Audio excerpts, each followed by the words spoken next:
Need a search engine optimization SEO services?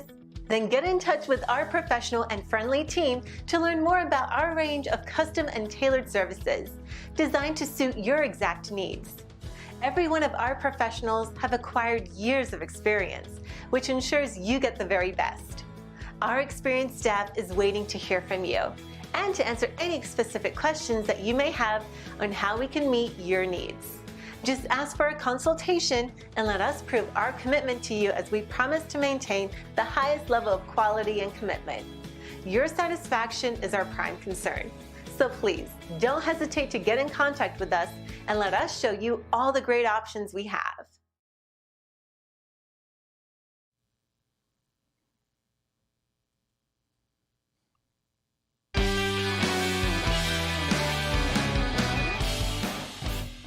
And we are the Coalition, loud and proud, outrage porn-free, civilly disobedient media broadcasting live on the Worldwide Coalition Radio Network at coalitionradionetwork.com, facebook.com/The Coalition Radio, on the mighty Twitter at Coalition_radio, and of course the mothership now at coalitionradionetwork.com with our older shows and our older material at coalitionradio.us. We ask always if you could take a moment and like us, Facebook us, share us, tweet us, particularly on YouTube. Social media is and always will be the primary method to which we can disseminate information, bring our news to the community. There are a lot of media outlets out there. A lot of them have a lot more money than we do. But I would argue that there are few that will deal with what I call the cutting edge, bleeding edge, no safe word type of issues that we do here on the Coalition. Got a very special announcement tonight as we begin to expand from a single show that's been on the air, some variety of airwave, digitally, analog, for going on 8 years, to actually a family of shows, a network, if you will, hence the coalitionradionetwork.com.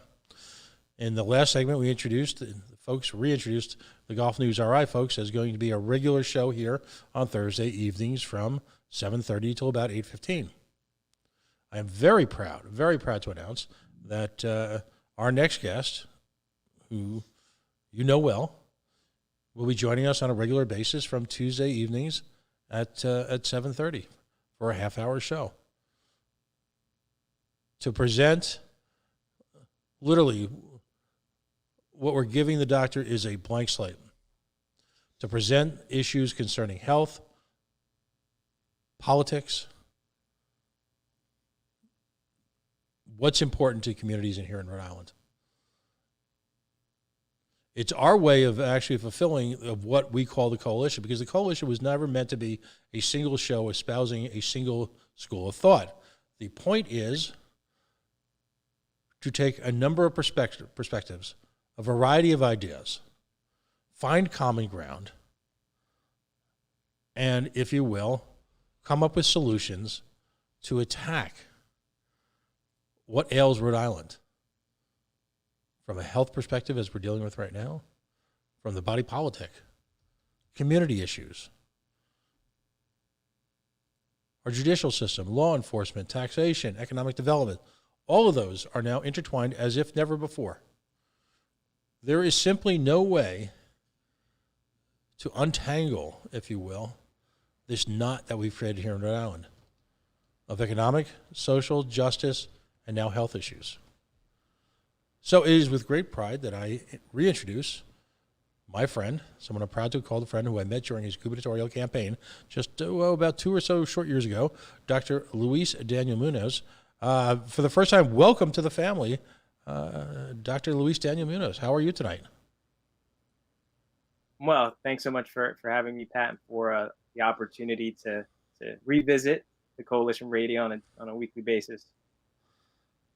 It's what are some of the issues, and we're going to get very specific very quickly, but what are some of the general broad themes that you'd like to focus on every week?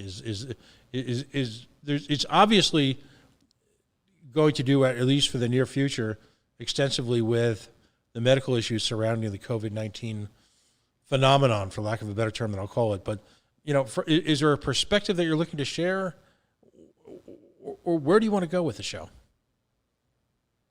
Yeah, I think it's important to understand that there are layers to this crisis. It's a health crisis that has, in fact, led to an economic crisis. So we can't ignore the economic piece of it. I don't think there's going to be any point in this crisis until, we reach a vaccine or really good antiviral therapy where I will stop talking about the healthcare issues. We also have infrastructural issues that we need to address. But as you mentioned, intertwined in that is this kind of push or layer where businesses are starting to open up, and now businesses are having to operate uh, as small kind of healthcare clinics, right? I mean, they're going to be testing their employees, they're going to be collecting healthcare information, storing that information, managing it, and sharing it with the Department of Health. And so there's an economic burden that comes with those requirements on small businesses, and it's really through that. I would say it's through that path, right, of how healthcare, how this crisis, how we're responding to it is adding an additional economic burden on small businesses that we can start to talk about economics in more in depth. And so I think it's going to be an evolution. I think we should start with the core issues and the needs that communities have today, but inevitably, people do need to go to work. They need income. They need to feed their families, and to have job security and pipelines to opportunity. And as you know, Pat, those are things that I mentioned when I ran for governor. And the inequities in income, the inequities in opportunities, right, that have existed for some time now have just worsened this crisis. So we will retouch on those things, but of course, we have to do it through the lens of public health today. You tweeted today, and by the way, tell folks where folks can find you on social media. That's important because, the key to the show, by the way, is to not just weave you into the coalition family per se, it's to amplify your individual perspective.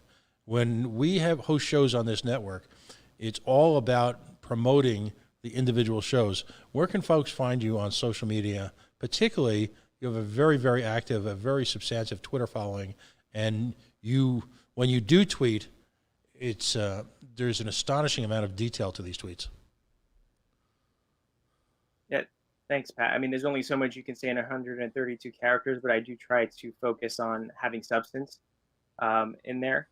You can find me on Twitter at Luis Daniel, so LuisDaniel, Munoz, Muno, but instead of an O, a zero, Z. So Luis Daniel Munoz, but replace the O with a zero. And that's the only way I could secure my name or something close to it on Twitter. But of recent days, of course, I have been calling out this administration on the lack of responsiveness, the slow responsiveness, if we're going to be kind of pointed about my criticism. Also, I've alluded to some concerns around the Secretary of State, that while we are hearing a lot about mail-in ballots, we're not hearing much in the way of how candidates that are challenging incumbent candidates will be able to collect their nomination signatures, given that we have social distancing as a real measure that we're taking as a society. So already, Pat, you see, public health is the primary concern, but even, as a secondary layer to that, we need democracy to continue and to flourish. And so I try my best on Twitter to really call to action our leaders. In terms of Facebook, you can find me at Real, REAL. It's late at night, sorry. Dot Luis Daniel Munoz. So REAL dot Luis Daniel Munoz, and you would find me on Twitter. And from my from my Facebook page, you can then essentially navigate towards a profile page that was created during a time in which I ran for governor.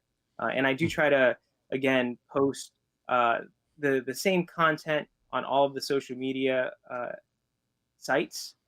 However, I would say each has a slightly different perspective. And so, for instance, we can talk today about what that means in the case of testing, our testing capacity, what we've done with testing, and what we need to do with testing. Excellent. So, talk to me about this situation with CVS. You raised this today. Give folks a complete picture, if you will. Yeah, so as you know, the governor has touted that Rhode Island has, been first. I mean, that seems to be a pretty common catchphrase with the governor. We were first in getting, enough tests that per capita we were ahead of any other state. We are first to open the economy, and so that's the kind of political narrative that's been created. But in our rush to be first, we developed this partnership with CVS. And we have to kind of lift the curtain to better understand what that partnership involved.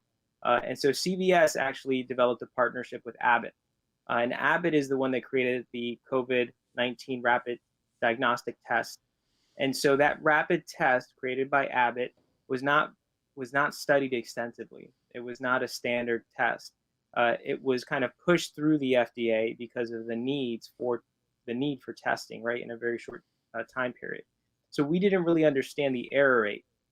And so making a decision to rely heavily on CVS and the Abbott test that CVS uses may have given us the numbers to appear as though we were doing very well, and that overall, because we're testing quote unquote 7% of Rhode Island's population, that we should be able to open the economy. That, again, the numbers added up for the political narrative that the governor was pushing forth. But what we actually learned just over this past week from New York University is that test, the Abbott test, actually has a higher error rate compared to the standard nasopharyngeal test. That's where they put the nasal swab far up into your nose, right? So that's the standard one. And you may have seen some videos, or if not, anyone can go online and find them. Now that the standard test, the nasopharyngeal test that goes deep up into your nose, that has an error rate of 30%. So what does that mean? It's a false negative rate. So that means that 30% of the time, you are 30% of the time, the test may tell an individual that they are negative when they in fact are positive. And so that individual may go home feeling like everything is fine, and yet they have COVID-19, and as you might imagine, they can then spread it to those that are in contact with them for a period of 15 minutes or longer. And so that's the nasopharyngeal test error rate. The Abbott test was found to have 48% false negative rate. That's 18% more. I mean, essentially, it's almost 50%, right? And that's a huge error rate. I mean, so big that it makes you wonder whether we should even be using the test, whether there's any real benefit if 50% or close to 50% of the time you're going to be told that you do not have COVID-19 when in fact you do. So we pushed forth. We said, let's focus on this partnership with CVS. But here's the bigger issue, Pat, and my biggest concern: communities, urban core communities of color, not the political leaders within those communities. The communities themselves were asking for additional testing sites. They were saying that there were transportation issues, that there were no testing sites that were in walking distance. They were telling media outlets, they were trying to speak to their elected officials, saying they cannot get into a test because they don't have a physician, and there's a physician referral requirement. They don't know how to navigate the healthcare system to know that they should go to an urgent care center. They don't have the $181 for a COVID test that urgent care centers are charging, right? All of these things were being said. And so the governor's response and the administration's response, instead of meeting the needs of the community at that point, decided to lean on the CVS partnership and say, well, CVS, it will take care of those communities. CVS will take care of those communities. But where are we now? Now we're at a point where we're seeing Central Falls as a hotspot. We're seeing Providence as a hotspot. We're seeing Pawtucket as a hotspot. Urban core communities and communities of color now with higher numbers than any other community. And those communities were relying heavily, again, on the CVS partnership because they didn't have additional testing sites. And let me be clear, even when 2 sites were added in Providence, there were reports that one of those new testing sites only had 10 test kits a day, Pat. 10. So again, here we are, wondering how the numbers increased, how transmission rates got out of control in these cities. But all we have to really do is connect the dot back to the fact that we were relying, that those communities were dependent on a test that was lower quality than the test they should have been afforded by having testing sites that had testing kits and that were in walking distance and accessible, open, no requirements for physician referral. So that's where we are, Pat. That's where the story and the partnership of, of Rhode Island's partnership with CVS really kind of blew up in our face, I think. So this drumbeat, if you will, of unrelenting woe that I seem to spew every time we get together cannot change, because we still have yet to reach any level of synergy with any significant portion of the population within a finite time. Now, I'm going to ask you, I mean, is my continuing insistence on the importance of having that critical mass of tested population within that finite period of time? I mean, you can tell me, am I off base on that? That's been my sort of litmus test to the response for this, because in my, and again, I've taken the same epidemiology Facebook course that everyone else has, so I must be an expert, right? But just on a simple level of common sense, based on the vicious level of transmission that can occur with this disease, particularly in the close confines of the urban core, is it in fact, am I incorrect to base so much of everything that I'm looking for on the ability or inability of us to reach that critical mass in a large form of testing within a finite period of time? I'm a little circular logic there. I apologize, but tell me, give me an intervention here if I'm way off. So your question is, is it feasible? Is that your question? Well, I guess my question is anything we're doing really valid given from my layman's perspective, our inability to get a significant critical mass of people tested in that close period of time? Do we have any real legitimate fact set to deal with? Look, here's my concern. We're talking about swabs. We're talking about chemical reagents, right? It is feasible. It is feasible as a state and as a country to have 3 tests per person. At this stage of the crisis, it is also feasible to have additional testing sites that have more than 10 kits, right? Test kits per day. And so the feasibility is there. So my challenge is not so much like, why aren't we doing it, in terms of feasibility of access to resources, of the operational capacity that's already built in to the few community health centers that are in these communities. It's more about what would the numbers tell, and how would those numbers impact the political agenda of an administration that clearly does not care about how many people get sick in the urban core in Rhode Island. So, despite the, at least, odes given by the governor to how much he cares, you remain unconvinced that this current administration gives a damn about the urban core? Are those two, am I putting words in your mouth, or is that too strong? I think history shows that when schools were falling apart, this administration, the one that is currently in office, did nothing. That when communities, citizens and immigrant communities in the state of Rhode Island were asking for help and resources, this administration has always been slow to respond. That when in 2018, there was a lot of discussion, regardless of whether it was an election year, about community health infrastructure, this administration did not even acknowledge the need for community health infrastructure. When this administration ran a deficit, where did they take $5 million from? It was Rhode Island Hospital. where did they deny funds to, or who did they deny funds to? It was the nursing homes.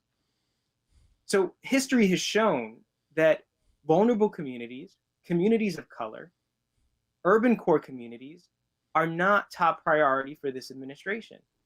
And now we're confronted with a disease that, even if in the scheme of a percentage, it may seem low, that the mortality rate may seem low, when you spread that across Rhode Island's population, when you spread it across the country, it is significant. A significant number of people are getting sick, and a significant number of people have died, and a significant number of people can die. So, Pat, there's no evidence, even in this response or in any responses prior to this crisis, that this administration is going to go above and beyond to create the necessary programmatic change and infrastructure improvements to protect Rhode Islanders' most vulnerable communities, Rhode Island's most vulnerable communities. There's just no evidence to show that that's going to take place. You raise a very important point. You raise multiple important points, but one in particular strikes out at me. Folks who listen to the show for any period of time know that I live in Cumberland. We are blessed.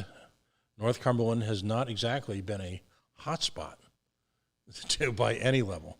You know, the nature of the community, the zoning, all of that keeps people largely at bay. Their schools are not overcrowded. Their infrastructure is not crumbling. And while there are parts of the community that can be described as, you know, middle class and working, even working poor, there is certainly no level of poverty. And I'm very careful when I say that. There's no widespread poverty across the town. So as a result, for a number of reasons, geographic, socioeconomic, why is that important to the argument? Well, if you're going to extrapolate the death rate in the state of Rhode Island across communities like Cumberland, by definition, it's going to be artificially low with respect to the type of conditions necessary for this disease to run rampant. And one, again, you'd only look from New York north to look at the communities that have been hardest hit and the populations that have been hardest hit to understand that this is a disease that truly discriminates on economic boundaries. It is. This is a disease that targets right at the heart of the working poor. I believe that to be indisputable. So if in fact you're going to, play up your numbers statewide and not really kind of, and for lack of a better term, give us the death map that the state really needs to see, I believe that to be a form of governmental fraud. That's one man's opinion. What do you think? Well, here's the thing, Pat. I mean, we talk about, the economic inequities, the lack of affordable housing, right? The healthcare disparities, the educational disparities, just an entire, a crumbling foundation, right? That our communities are standing on, are living on. And then you bring a crisis like this into the picture, and really, it's hard not to speak about health care access in terms of health justice. It's hard not to just make this political, because at this point it truly is about liberation, about bringing a community, to a point where they have the liberty to live, right? Where they have the resources that are going to allow them to survive, to thrive. Because right now those resources aren't present. They weren't before the crisis. But given that now there's a rationing of resources, given that now the state government has decided to ultimately kind of choose what communities should be locked down versus what communities shouldn't be locked down, what businesses should open versus what businesses shouldn't open, not through the lens of a public health official, but through the lens of commerce, it's hard not to speak in terms of health justice, of liberation, because right now this is just another measure that is suppressing and these communities, our communities, and placing them at further risk. And we started this conversation in a sense probably about 5 or 6 weeks ago, which in the perspective of a public health conversation, in the perspective of a normal, if you will, if there is anything such as normal anymore, but back, let's just say 6 months ago, if one were to say one was having a conversation and it spanned 5 or 6 weeks, 2 months, and you were looking for serious institutional change during that time, you would say, well, that's not nearly enough. But time really means nothing anymore, because on a daily basis, Rhode Islanders and Americans and people across the world are dying. And so the normal framework for a conversation like this pre-COVID is irrelevant. Everything, for lack of a better term, is on steroids now, isn't it? We are, despite, I will say, what's the term I'm looking for? We've reached a point in this conversation, not our conversation, but nationally, to many people who become almost numb to it, because it's become part of the day-to-day reality. Yet, if one was in a hospital, you would hear the word term stat, and that's a symbol of the need to react in a critical time frame. So, as Americans, and what I call American politics, I always call it, Luis, I always call it short-term attention span theater. The normal short-term attention span theater has turned, and many people are looking, towards life in the next stage, as our governor has defined it. When in reality, have we fixed anything yet? At any level? And right, I mean, we have not done anything yet. We have not. I mean, we're not even considering, again, we're not even considering the businesses and how they can protect their employees and customers, right? The state is completely displacing liability on businesses. So even if someone in the audience is of the mindset, which we're seeing it, Pat, right, that liberty, freedom, and open economy is what America should stand for. If that's a perspective that someone that's listening has, then still consider the fact that these businesses that want economic opportunity, they want to build wealth, right, for their families. This setup or this opening of the economy is setting them up to fail. It's not for success. The only companies that are going to succeed are the ones that are privileged enough to have access to special interests, right? To have that relationship with the politician that's allocating resources. Those are really the businesses in this crisis that are going to succeed. Initially, Commerce Rhode Island had even gone so far to say that they would run a pilot, until they realized that it would be too evident. If it were a pilot, it would be too clear to the public that the companies that would succeed would have been selected by the administration. So it's no longer a pilot. But still, I have a friend who owns a hair salon, and I mean very successful.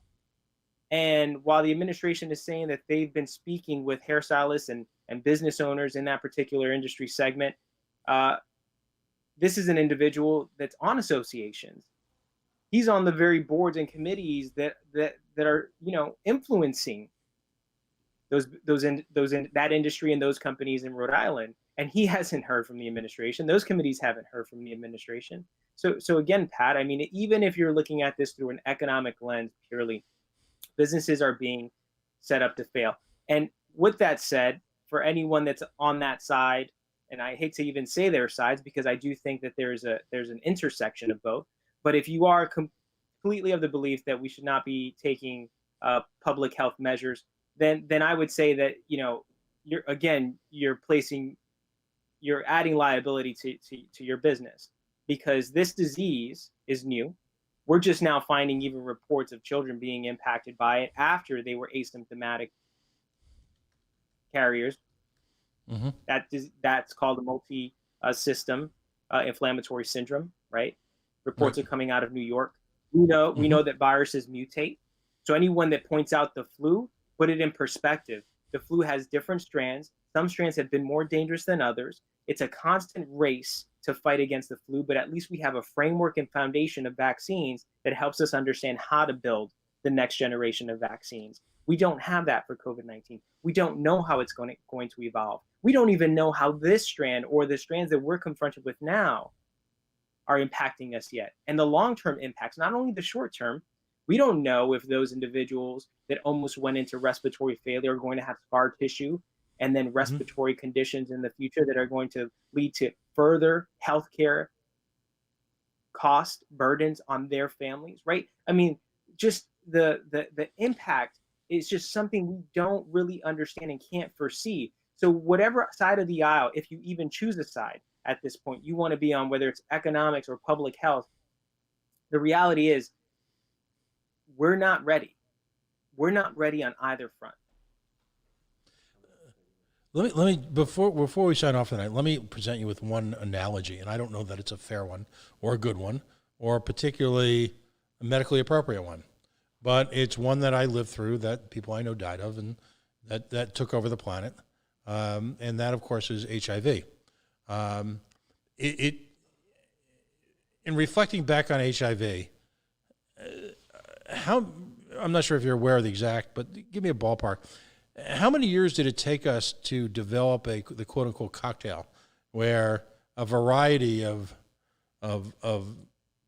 medicines were combined to eventually put it in, to not cure it, to not act as a vaccine, but to simply place it into some level of remission? How many years did that take? Are you aware? Not off the top of my mind, but I think, I mean, definitely over 10 years before we got into cocktails. I mean, we trialed certain single treatments, but it took some time to figure out the cocktail. Right, and that's... which essentially, for the listener, is a combination of therapeutics, all that address a different aspect of the virus, whether it's replication rate or whether it's other aspects of it. But anyway, I don't want to go too far into this one. Right, but we, and that was after marshaling resources literally worldwide. We still don't have a cure per se, nor do we have a vaccine, do we, for HIV? I mean, unreported like that. So, yeah. so look, we were able to control. We're able to get viral loads for some HIV patients down to like almost undetectable. So we have progressed in that field. I mean, this is not a discussion where we're focusing on that, but well, the reason I bring the reason I bring that up in closing was that, not to bring up the politics of HIV care or the AIDS epidemic, but the stunning amount of time it took us to bring that into some level of control. So what I find the height of arrogance is the notion that a government body, a government organization that clearly is not even capable of providing first-level testing consistently, and again, reaching that critical mass where we have some understanding of, at a static point, what type of exposure the population has had to it. But the notion that somehow we're in any position to predict a cure or to predict even something like a cocktail, when in fact the last truly global epidemic took place over a generation. That's the only point I wanted to make. So I was just, in closing, I throw that out to you just as a basis maybe for conversation in the future. But based on past circumstances, it just strikes me that the government's being awfully damn cavalier about the true impact on this on the community at large. Just wondering what your thoughts were. And that, yeah, absolutely. And that's the issue. I mean, for the naysayers, I would just recommend that they read more on the science, understand that this is a threat that we're going to face for some time. And even when we have the vaccine, the level of risk may change, but COVID-19, SARS-CoV-2, which is the virus that causes COVID-19, it's with us. And it may be with us for a long time. And so that's a reality. And for anyone saying, open up already. My perspective is not that the economy should not go on. We understand that, again, when we're talking mental health, when we're talking economic inequities, when we're talking poverty, those things are not good. So we do need to move forward, but we need to move forward with wisdom. We need to have the necessary infrastructure to protect our communities, to even protect the businesses that we envision should thrive in this company, in this country, right? And as a company. And so for anyone that's out there saying open up already, I would throw it back to you and say, well, how do we do that? How do we do that in a way that protects the businesses and the customers? I know that a PowerPoint slide and a box of gloves and hand sanitizer is not enough, but apparently the governor in Commerce, Rhode Island thinks it is. Wow. Well, thank you for joining us tonight. And I look forward to your weekly participation, if you will, on the Coalition Radio Network. I believe we're starting next Tuesday at 7:30. Looking forward to it, Pat. Thank you so much. And no, I look forward to it. And let's continue the conversation. One more time, where can folks find you on social media? Yeah, well, you can find me on Twitter, again, at Louis Daniel Munoz. Replace the O with the 0, and that's the name I was able to secure. Or in Facebook at real.Louis Daniel Munoz, spelled out normally. And you would be able to access me, and then you could from there navigate to the other Facebook page that I have. So again, I post on a daily basis. I share content regarding the science. I try to make it, I would say, really summarize it in terms of where we are today, what we've learned today. But also I do point out, some of the political aspects and facets of this crisis, with hopes that, the community will really rise up in calling our leaders to further action, again, to both protect our residents here in the state of Rhode Island, but also to ensure that if we are in fact reopening, that we position our economy for success, which really means infrastructure and true support, not for big companies, but for our micro companies, our micro entities, our restaurants, right? All of the businesses out there that the hardworking families of Rhode Island fight every day and have fought every day to keep alive, and will certainly have to fight more to rebuild. Excellent. Dr. Luis Daniel Munoz joining the coalition. We'll come up with a name for his show yet. He'll come to us with that at some point. But starting next Tuesday night, and we look forward to his weekly participation. And as important, it's important to note that when individual spikes in this crisis continue to occur, he'll join us. We'll flash the symbol across the sky, Batman-like, and we know that somehow he'll reach down and speak with us. Thanks again for joining us. It's always great to have you, and I can't tell you how proud I am to have you as part of the show, both as a friend, a compatriot, a fellow warrior activist, but also someone who is held in high esteem by a variety of communities, and someone with your professional qualifications. Have a wonderful weekend. Thank you so much, Pat. Folks, we're going to take a break now. We have scheduled some additional shows this evening, which will replay. We have a pretty much a constant stream of shows going on now. We'll continue to up the content, up the ante. But in the meantime, on Facebook Live throughout the evening and throughout the day, you'll see shows regularly repeat themselves. We've got a big Friday night coming on board. We've got I call him a young man, but he's probably my age, closer to my age. He'll be talking about Cranston politics tomorrow night. Paul Artetto. We'll have an hour with the candidates, with Libertarian candidates.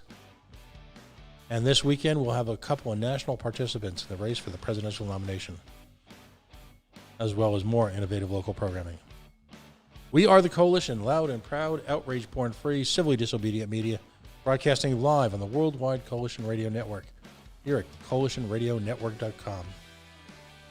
Facebook.com/Coalition Radio, on the mighty Twitter at Coalition_radio. Have a wonderful night. We'll see you soon.